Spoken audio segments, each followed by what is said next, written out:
বাঙালি বা বাংলার নস্টালজিয়ায় বলুন বা ইতিহাসই বলুন, ভোজন রসিক মিষ্টিপ্রিয় বাঙালি কি করে ভুলতে পারে কেসি দাসকে?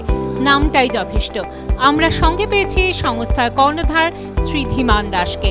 এবিপি আনন্দ খাইবার পাস ফুড আওয়ার্সের সন্ধে আমাদের সঙ্গে থাকতে পেরে ওর কেমন লাগলো জেনে নেব।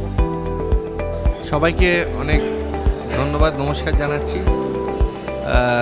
এটা সত্যি মানে ভীষণ ভীষণ গর্বের ব্যাপার, কেননা যে হাউস থেকে এই অ্যাওয়ার্ড পাচ্ছে এই এবিপি গ্রুপ, মানে আমাদের বাঙালির কাছে সত্যি একটা ইমোশন।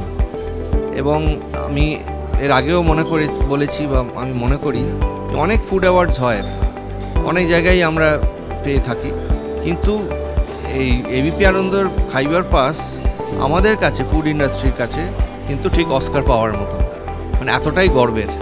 আমি খুবই নিজেকে ধন্য মনে করছি। আর আমার মনে হয় এখন আমার পথ চলা শুরু হলো এই অ্যাওয়ার্ডটা পাওয়ার পর। অনেক কেসি দাসের রসগোল্লাও কিন্তু আমাদের কাছে একটা ইমোশন। ধন্যবাদ, আপনার পথ চলা শুভ হোক।